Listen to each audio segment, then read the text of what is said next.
You got what? According to the camera, I got 22 minutes worth of time. Okay, this morning we're actually going to be covering a lot of history in a few short verses. Talking about peace and prosperity in the Promised Land. In the introduction, with the defeat of Jericho, the Lord began to fulfill His promise to give the land of Canaan to His people. There would be conquest and hard-fought battles, but the people could take courage. When the Lord gives His pledge, nothing undoes His promise. So we'll look at the first part in Joshua chapter 10, reading the first 15 verses. Now, Adonai Zedek, king of Jerusalem, heard that Joshua had taken Ai and totally destroyed it, doing to Ai and its king as he had done to Jericho and its king, and that the people of Gibeon had made a treaty of peace with Israel and were living near them. He and his people were very much alarmed at this, because Gibeon was an important city like one of the royal cities. It was larger than Ai, and all its men were good fighters. So Adonai Zedek, king of Jerusalem, appealed to Hoham, king of Hebron, Piram, king of Jarmuth, Japhia, king of Lachish, and Debir, king of Eglon. Come up and help me attack Gibeon, he said, because it has made peace with Joshua and the Israelites.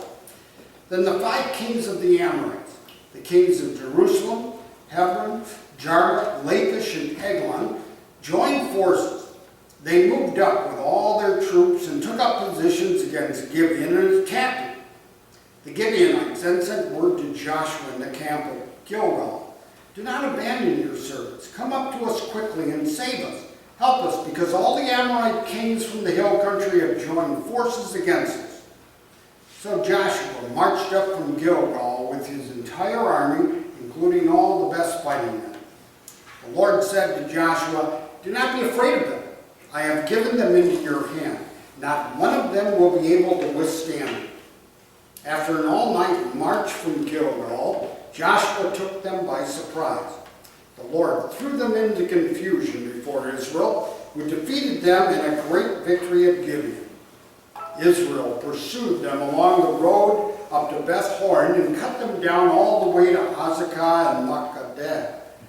As they fled before Israel on the road down from Beth Horon to Azekah, the Lord hurled large hailstones down on them from the sky, and more of them died from the hailstones and were killed by the swords of the Israelites. On the day the Lord gave the Amorites over to Israel, Joshua said to the Lord in the presence of Israel, "O sun, stand still over Gibeon. O moon, over the valley of Aijalon." So the sun stood still, and the moon stopped till the nation avenged itself on its enemies, as it is written in the book of Joshua. The sun stopped in the middle of the sky and delayed going down about a full day. There has never been a day like it before or since, a day when the Lord listened to a man. Surely the Lord was fighting for Israel. Then Joshua returned with all Israel to the camp at Gilgal. You're probably wondering why they're aligning themselves with the Gibeonites. The first note there, Gibeon was a fortified city, yet the Gibeonites understood that they were no match for the nation that destroyed Jericho. They sent an envoy to Israel to establish a peace treaty. They tricked the Israelites into entering into the treaty by pretending to be from some distant land. Although the Israelites realized the treaty had been made under false pretense, they knew that they must honor the treaty. Okay, so number 2. How did the other city-states view Gibeon's treaty? And why was it especially alarming to those cities that Gibeon had struck a deal with Israel? What do we know about Gibeon? As a town. It was big. It was a big town. I mean, if you're going to have a town on your side, that's the town you want to have, right? It was an important city. Why were they so alarmed that the Gibeonites made a treaty with Israel? Because they knew what had happened to Jericho. Yeah. Israelites. And so you've got this large city, these good fighting men, teaming up with the Lord and the Israelites who just trashed Jericho. Things don't look real good, do they? Well, 3, how did the Israelites respond to the threat against their new ally? They honored it. They honored it. Even though they knew that it was made under false pretenses, they still honored their treaty that they had made. They attacked the 5 Amorite kings. Well, list 2 ways the Lord showed his approval of Israel's plan.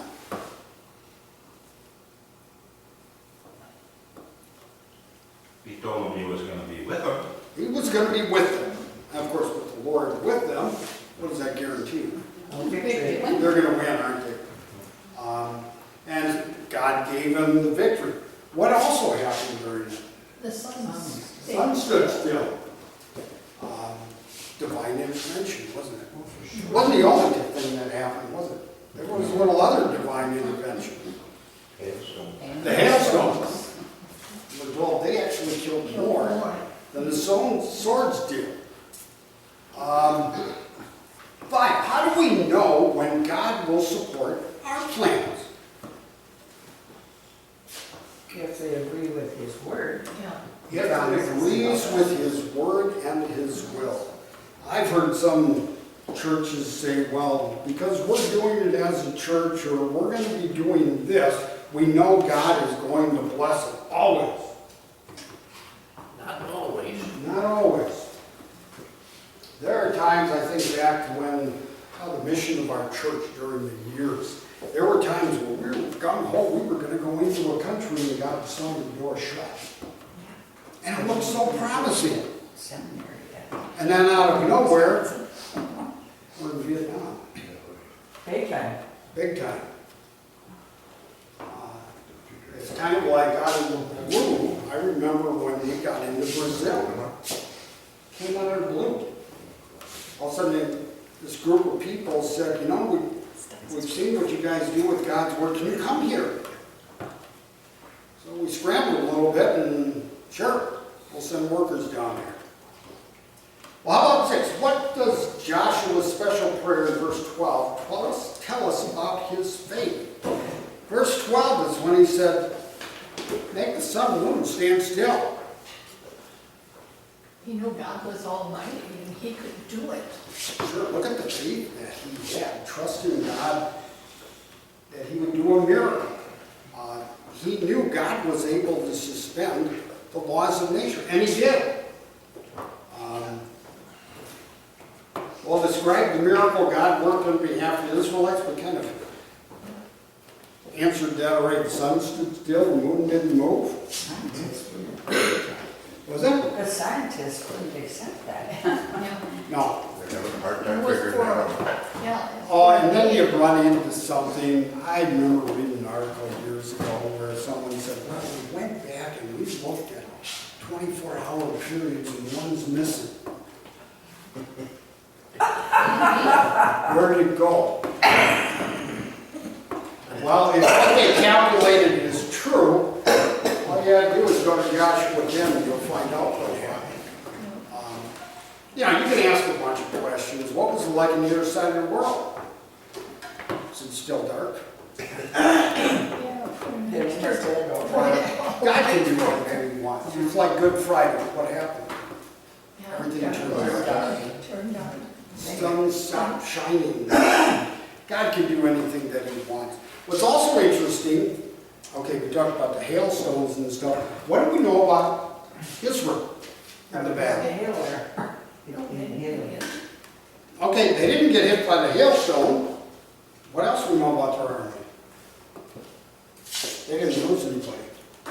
Oh, That's yeah. right. That's right. Show me a war where you lose nothing. Israel didn't lose any people. Well, number 8, is it ever appropriate for us to pray for a miracle? And what does it mean if God does not answer with our desired miracle? Can you pray for a miracle? Yes. Sure, why not? What happens if you don't get it? That's God's answer. His answer. Yeah. His answer A was. lot of people no. say, I've heard too many people say, well, God didn't answer my prayer. Yes, he did, he just said no. But obviously it wasn't God's will that the answer to your prayer get fulfilled. He knows better. I mean, how many times have we prayed for miracles? I don't. Yeah. Quite often. Yes. Any of them ever work? Yes, I have answered the way I wanted it answered. Sure. It has happened. That happens. I remember a lady, she was diagnosed with leukemia. This was years ago. And I think they gave her a year to live or something like that. And she prayed for a miracle. God said yes to her. She lived 10 years. I don't know what she died of or when, because I left after 10 years and she was still living when I left. And sometimes he says no. You pray for that loved one who is dying of cancer and God doesn't take cancer away. But he has his reasons. That's when we say, your will be done. All right. Well, let's look at the next section. A couple of verses in Joshua 21, a few chapters later. So the Lord gave Israel all the land he had sworn to give their forefathers, and they took possession of it and settled there. The Lord gave them rest on every side, just as he had sworn their forefathers. Not one of their enemies withstood them. The Lord handed all their enemies over to them. Not one of them. All the Lord's good promises to the house of Israel failed. Every one was fulfilled. All right. Number 9 there. The account of the Amorites is one example of victories God gave his people over the land of Canaan. After years of fighting, the Israelites had enough territory to support themselves. In these 3 verses, how many ways does Joshua emphasize that his blessing came from God? There's no other place. I mean, all through it. He starts off, he says, God gave Israel this land. God handed the enemies over. And like he says at the end, not one of all the Lord's good promises to the house of Israel failed. Every one was fulfilled. Well, how about number 10? How would this series of victories assure God's people of his future providence and blessing? We need to jump right here. If he had done this in the past, You can certainly do it now. you can trust him for the future as well. God isn't going to change. Which leads to the next one. What assurance do we have of God's providence and blessing in the future? He's always kept his promises. We have many more promises than they did. And he's kept them all. And we've seen all those fulfilled. And is he ever going to go back in his word? No. Completely trustworthy. Example, I've used it many times here before. The only reason I remember, I just use it in catechism. My kids were little, lived in a 2-story house. And I'd walk up the stairs, one of them would come running around the corner and play Superman and say, "Dad, catch." I caught him most of the time. I remember once when I was carrying up the laundry basket for Carol, the little one came running around the corner, yelled, "Catch, Dad!" And, well, clothes got spilled over the stairs, and was a little padding for the little one who bounced down the stairs. You didn't catch it? I missed. Very next day, he did the same thing. He trusted me, even though I dropped him the day before. God has never dropped you. No reason we can't trust you. We have his promises. You want the greatest proof? Look at Jesus. The fact that Jesus lived a perfect life. He died and he rose again for us, all according to God's promise. All right. Well, let's look at the next section. Jumping ahead to Joshua 22. Then Joshua summoned the Reubenites, the Gadites, and the half-tribe of Manasseh, and said to them, "You have done all that Moses, the servant of the Lord, commanded, and you have obeyed me in everything I commanded. For a long time now, to this very day, you have not deserted your brothers, but have carried out the mission the Lord your God gave you. Now that the Lord your God has given your brothers rest as he promised, return to your homes in the land that Moses, the servant of the Lord, gave you on the other side of the Jordan. But be very careful to keep the commandment and the law that Moses, the servant of the Lord, gave you, to love the Lord your God, to walk in all his ways, to obey his command, to hold fast to him and to serve him with all your heart and all your soul." Then Joshua blessed them and sent them away, and they went to their homes. To the half-tribe Manasseh, Moses had given land in Bashan, and to the other half of the tribe, Joshua gave land on the west side of the Jordan with their brothers. When Joshua sent them home, he blessed them, saying, "Return to your homes with great wealth, with large herds of livestock, with silver, gold, bronze, and iron, and a great quantity of clothing, and divide with your brothers the plunder from your enemies." So the Reubenites, the Gadites, and the half-tribe Manasseh left the Israelites at Shiloh in Canaan to return to Gilead, their own land, which they had acquired in accordance with the command of the Lord through Moses.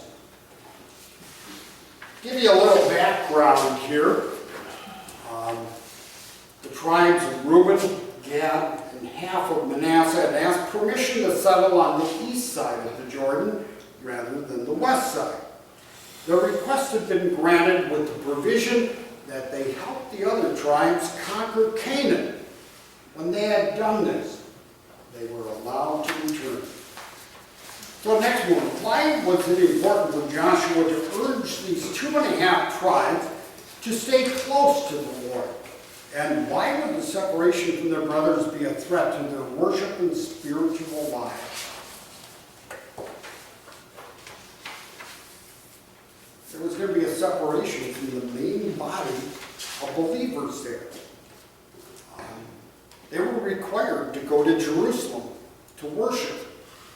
Long ways away, wasn't it? Be a difficult trip. It would isolate them. And so they needed the encouragement, the admonition, don't drift away. Well, what encouragement do Joshua's words give us when we're considering a job-related move to a place where there's no church of our fellowship? Not everybody takes that into consideration. They just move, and the last thing they think about is there a church there? Not everybody does. I've had many people over the years, before they move, they say, "Are there any Lutheran churches down there?" And now you can find Wells Church and ZLS Church all over. And it's easy to find them. And in some instances, yeah, you might have traveled. I had a friend down in Texas years ago. He used to travel 2 hours just to go to church. One way. And I've known people that won't travel a mile to go to church. Go figure. But look at those things. Are we looking at the spiritual welfare of ourselves and our family when we make a move? We need to consider those things. Well, if you look at verse 5, evaluate the statement, love the Lord your God, comes first on the list because love for God is the source from which all other actions flow. Like it's been said, if you can't keep the first commandment, you aren't going to be able to keep others. If you can't love God, there's no way you can love your neighbor. Forgot what I was going to say. Well, in Romans 12:10 we read, "Be devoted to one another in brotherly love. Honor one another above yourselves. The tribes of Reuben, Gad, and Manasseh had spent years helping their brothers secure their territory. In what way were they complying with the precepts spelled out in Romans 12? I mean, look at what they did. They left their families and what they had herd-wise on the other side of Jordan. But they helped their brothers. And they went to help their brothers even though they were not going to get any of that land. It's kind of like, I think we just watched a video at Ladies Aid about Christian Aid and Relief. And it was a little older because they were talking about Hurricane Michael from last year, not Dorian. Is that what it was, Dorian? Dorian was the most recent. And you listen to some of these people that went down to help. Why are they doing it? Out of brotherly love. Out of Christian love. They had nothing at stake there. I mean, they went down and helped people clear out the yard. They didn't know who they were. They weren't all Lutherans either. Whoever needed help, they went out there and they cut down branches, they fixed a roof or something, and then they went back home. If you look at it worldly, what they get out of it? Nothing. Exercise, vacation. Vacation. They got a vacation, working vacation. Yeah. I don't know if you want to call that a vacation, walking through it. It's kind of like when teams went down. I know some teams from, I think MLC, Bethany, and Wisconsin College went down after Hurricane Katrina. And I remember talking to some of the college kids, and it was interesting going into a house that covered with mold real quick. You know, they put their own lives in danger because of things like that, mold and disease that our bodies aren't accustomed to Yeah. up here. I mean, I went down to Louisiana, moving Jeremy back up here. I'm sorry. Loading up a moving truck at 98 degrees with 98% humidity. No thank you. And their mosquitoes. They got different kind of bugs. Oh yeah, they got different kind of bugs. I remember him telling about, because they get a flash flood real quicker than we do. Oh, yeah. Because the water table, I mean, you go out with your shovel and one scoop, you hit the water table. And he wasn't in New Orleans. He was a little farther north. But all of a sudden the rains come and we got water moccasins coming all over the place. Alligators or crocodile. I get those two mixed up what they have there. But all of a sudden you open up your shed and there's a crocodile. Okay. Anyways. Smash goes the door. Was it? The tail of the alligator, smash goes the door. All right, well, let's look at one last verse here. Joshua 24:13. So I gave you a land on which you did not toil, and cities you did not build. And you live in them and eat from vineyards and olive groves that you did not plant. So when Joshua assembled the leaders at Shechem, God reminded them how his hand had been working to bring about the conquest of the land. What truth did this verse emphasize to them as they were about to settle the land? The Lord is the one that has provided everything, including all of their food, because they didn't do that. They didn't earn it, did it? He was warning them not to forget that he was the one who did it. Don't take it for granted. Well, how is heaven like the land of Canaan? It's given to us. We didn't earn it. It's just given to us. We didn't earn it. He provides everything we need. I mean, he provided for Israel. He provides all of our needs in heaven. What do you think about it? Always have people saying, what's heaven like? How do you answer that? Our pea brain can't imagine. We can't comprehend it. Even a simple thing like eternal life. What's eternal? Yeah, What's right. perfect? Yeah, because we How many of you have perfect vision? I was at the eye doctor this week. I love those tests. It's number 1 or number 3 better. Yeah. Drives me nuts. It's why you haven't changed too much in the last year. I said, so I have perfect 2020. He said, no. We don't know what perfect is.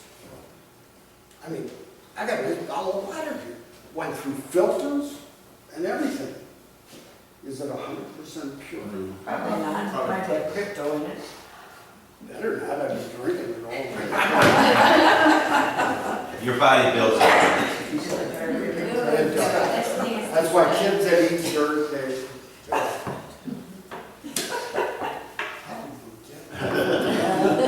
Not knowing what perfection is.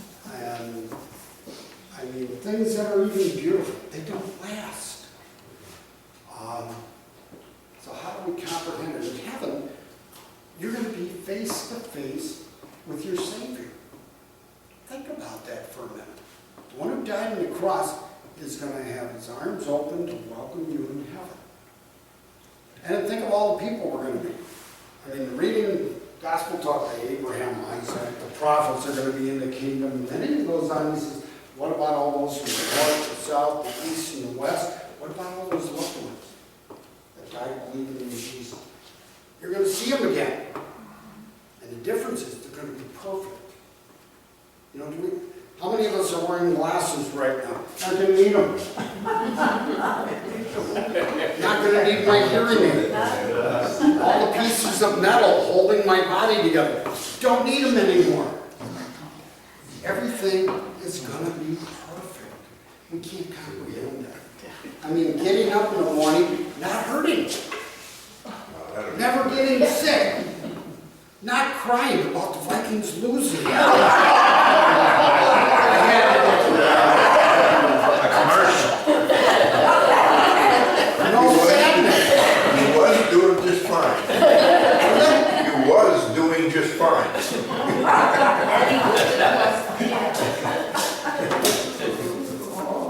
But you think of what God has in store. It's wonderful. And we look forward to that. Well, in the summary there, God's people conquered the promised land not because they had superior military might, but because they had a superior God who loved them. As Zechariah would write centuries later, not by might nor by power, but by my Spirit, says the Lord Almighty.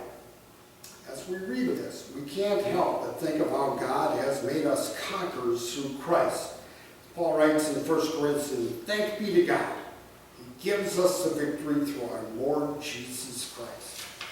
You got any questions? What translation? This is the NIV. I still have that one on my computer where I can just hit a button and it goes in. I'm waiting for the EHV is all out. I mean, you can buy the EHV now, but I'm cheapskate, I don't buy. It'll go down in price. Well, no, there's a place online called Bible Gateway that has tons of different Bible translations. The Old Testament is not put up on Bible Gateway. At least it wasn't earlier this week. But the New Testament and the Psalms are up. So, but there's a lot of different translations out there. Some are good, some are not real good. There's some, like this morning, the EHV. I'm surprised nobody has asked me yet. The one reading talks about how they're going to come on their wagons and their donkeys and their dromedaries. They should have named it camel. What is a dromedary? Isn't that a camel? It's a camel. I think it's a two-hump one. It is a special name, whether it's one or two humps. That's the thing that you lose things in translations. A good example is if you read through Psalm 150, it talks about the different symbols. And there are all different words for symbols that are used there. Some of them talk about huge ones. Other ones are ones you kind of click on. Other ones are using your fingers. And it's kind of brought out in the translations a little bit. Next time you read Psalm 150, you know, where it talks about the clanging, which kind of symbol is that? That's the big That's one. a big one, it's got to be, Should be. isn't it? I don't remember right offhand. I have to, when I see the translation, I can tell you which is which. Yes, and yes. would be the- But yeah, you never think of the little ones, Yeah, where you got two yes, yeah. fingers. Yeah. Names. I forget what the English word is for that. Anyone know? Castanets. Belly dancers use it. I think castanets. How'd you know that? How'd you know that? I read a lot. Oh, internet. Everything's on the internet. But you can't believe everything that's on you. I'm amazed. I go to Facebook once in a while, and there are so many people who will post this stuff. It's like someone posted something, a quote from Tim Allen the other day, and talking about socialism and everything else. Do people check to see if what they posted was true or not? A lot of times. I've got 2 or 3 sites that I go to see Checking. if it was really said. Yes, Tim Allen said that. Not the Tim Allen you know. Most people think Tim Allen, the one who was on Home Improvement or whatever it is, it was a Tim Allen down in Florida. Did the other Tim Allen actually say or write that? He said similar things, but he never wrote anything down. It's just, you can't believe everything. I fact check so many things. Anyway, any other questions? We'll close with the prayer that we have here. Impress us with your power and grace, Father, as we celebrate the victory you gave your people when they settled in your land of promise. Amen. You have a good day.